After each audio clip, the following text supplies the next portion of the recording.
Bucknutters. It's Thursday, October 15th, 2015. I am Dan Rubin. This is the Bucknuts Morning 5-ish.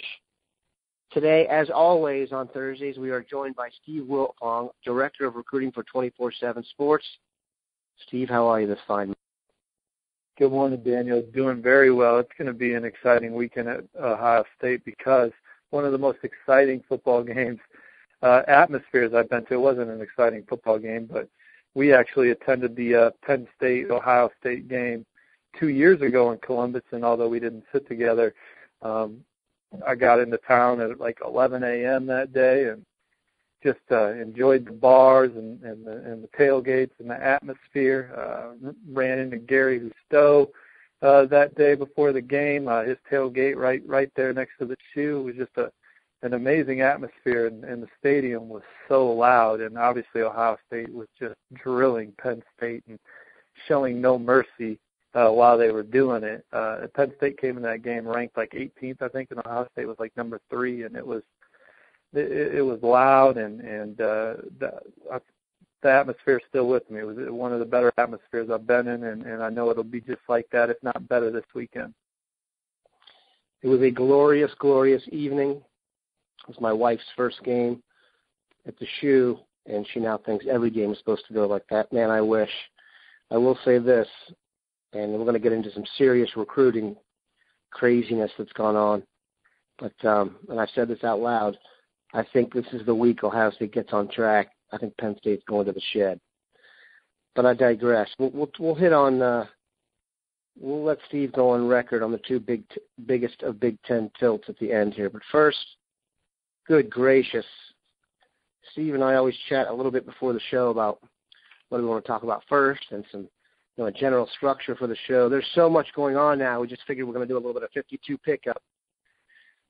Let's start Kareem Walker, the running back, number 1 in the class, committed to Ohio State during the national championship game when they were waxing Oregon. It now seems like there's a general vibe that he is headed to Michigan. He visited. Now, seems like there's a corporate takeover. Give us the latest on how you see it, why it happened, where you see it going.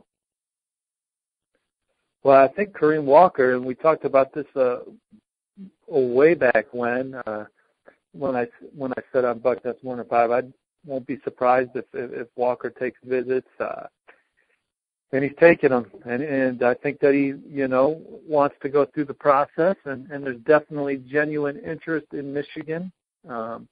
Not sure if there's a genuine interest in other schools, but I do think that if it's not Ohio State, I think it will be Michigan for Kareem Walker, who is the number 1 ranked running back in the country, according to the 24/7 Sports Composite, number 32 player overall. He's number 117 by 24/7 Sports. I actually still think Kareem Walker is a 4-star, but I haven't viewed it. I don't view him as a top 1 or 2 running back in America. So that's for another discussion. It's kind of come up on the Bucknuts board when we moved him down from 1 to 2.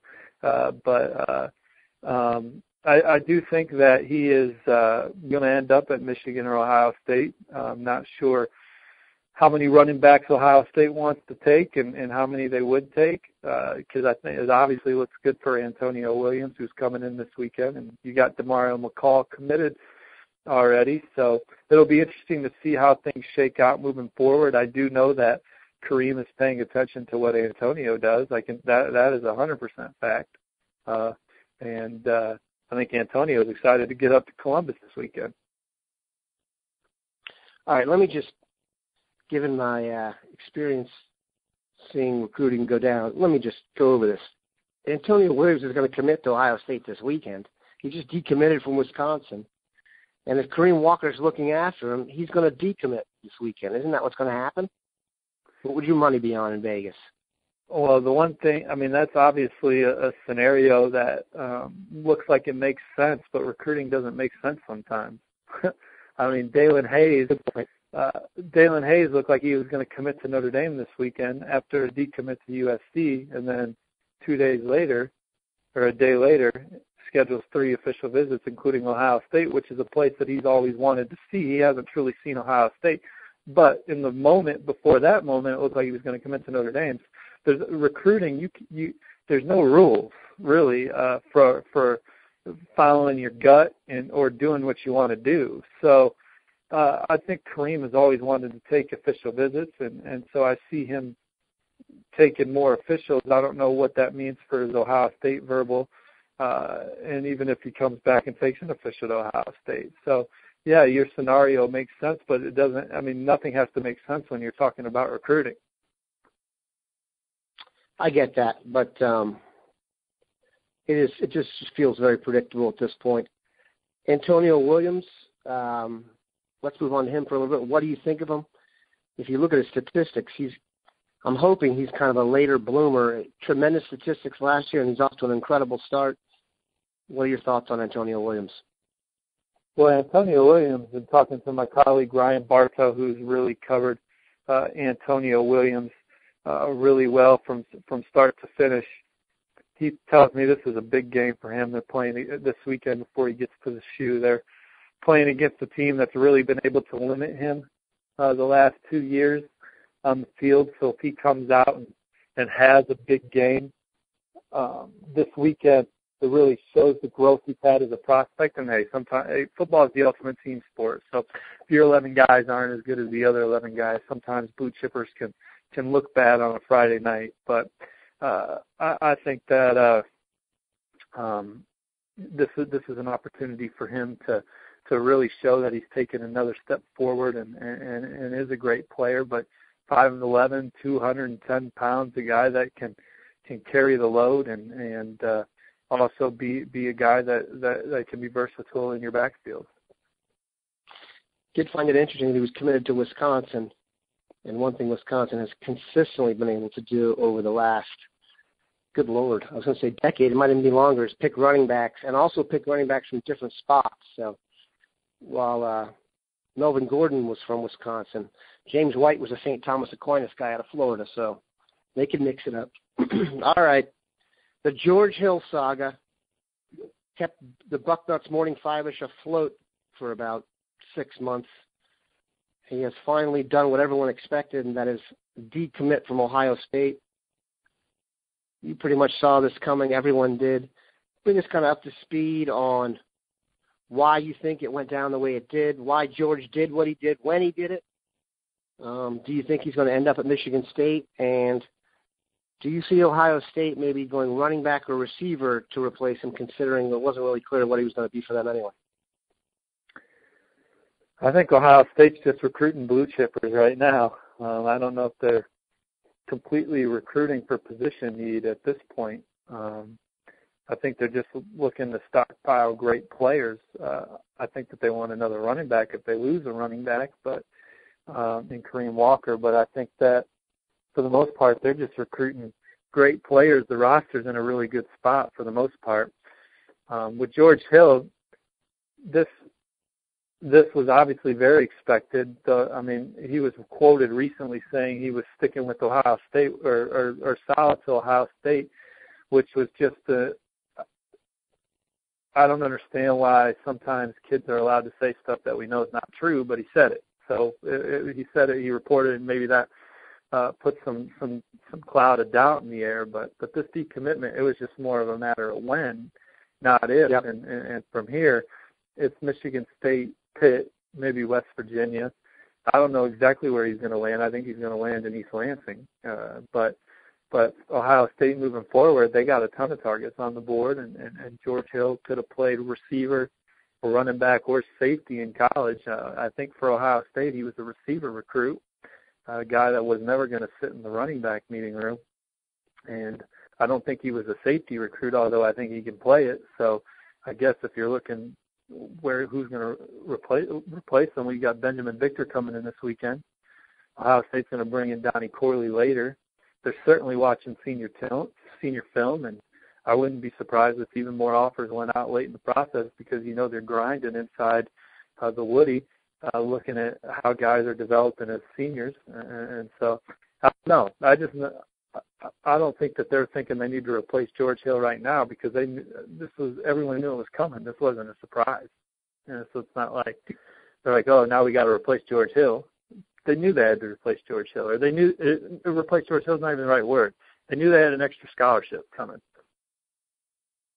And George Hill's a great player, by the way, in my opinion. But we'll have some information in the boarding house today. I think the positional aspect of everything has gotten lost in the drama, but had more to do with it than we thought could have originally. You brought up a name earlier. Yeah, I just don't think. Yeah, I think he wants to play. Right, and I've heard he wants to play defensive back at Michigan State. Right. So that's why my crystal ball is on him. But maybe he's not an exact fit schematically for what Ohio State likes to do on defense. His game maybe doesn't translate in that regard for what they want their safeties to do, and maybe he's not a fit for what they like to do with their receivers because he's more a vertical player than a horizontal player in the open field, and so those are. So maybe he's just not a perfect fit for Ohio State, but then he is a great fit for somebody else. So we'll see. Well, I mean, Michigan State has made a resurgence of program dealing with Ohio State spillage, so that's not surprising one bit. You mentioned a name earlier that I wanted to bring up, a guy that's been off the radar because he's been committed elsewhere, but he's from Ann Arbor, standout player Daelin Hayes. Like you said, just to review here, committed to USC, decommitted, and then everyone thought it was a done deal at Notre Dame, but like you said, he scheduled some visits. Do you think Ohio got at Hayes, and maybe give everybody a quick, 30-second review of Hayes, what you think of him, because he hasn't really been on our radar to this point? Well, I think he's a plus athlete, one of the better athletes in the country for his position, has struggled to stay healthy at times, but has all the tools you're looking for to time player, just a big athletic guy that you want on your roster. You don't even know where he's going to land. Right now he's a linebacker, but could sort of grow into a defensive end. Maybe in talking to the family who talks to their doctors, they think he could even get up to 270, so he could eventually be an interior defensive lineman or just a big athletic defensive end. So who knows what he's going to grow into. There's just no doubt he's athletic. He's also very mature, very polished young man. He's an impressive kid to be around. He is impressionable. So any school that has an official visit has a shot here, in my opinion. He's a guy that certainly could go make a visit and revamp every thought he had on the recruiting process. Notre Dame's the team to beat right now. Excuse me. But that could change with these officials.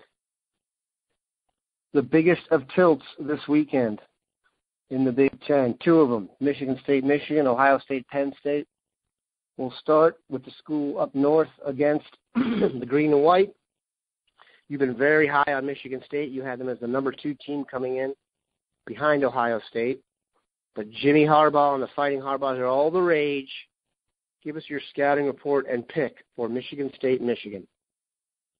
Well, I thought Michigan would be better than they were last year this year because Harbaugh is a great coach, a leader of men. You saw what he did with the 49ers, turning around the franchise that was 6-10 the year before and takes them one game away from the Super Bowl the following year.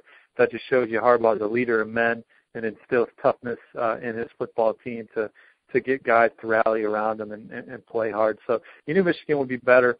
I didn't think that they would be 3 shutouts in a row on defense good. So they're certainly a lot better than I thought. I'm still picking Michigan State this weekend. They play with a toughness also. They've been banged up. People act like you should go blow out and win every game. Michigan State is the hunted now. They're also hurt. There's a lot of key injuries. They got Purdue's best shot, and then they beat Purdue, and Purdue turns around and gets crushed the next weekend. They certainly got Rutgers' best shot in a night game. We all know it's hard to win on the road in a night game, and I don't care where you're going to play. It's tough to win on the road in a night game, especially when you're out without 6 key guys. But Michigan State got it done, and they returned a lot of those key guys this week against Michigan. I think Michigan State's got playmakers at the receiver position. They got a pro at quarterback. The offensive line's getting healthier. Obviously, they'll never get Ed Davis back. I think that was a blow to their defense and one of the reasons why I had them number 2 preseason, but still I didn't bail on them at that point. I think Michigan State's going to win the game on Saturday. I think it's going to be a different Michigan State team. than we've seen the last couple of weeks in Ann Arbor. That doesn't mean I don't think Michigan can win. It's certain. I'm very fired up to watch that game, but my pick is Michigan State to win that ball game and still be undefeated when they come into the shoe. And then Ohio State, I think that they're going to beat Penn State.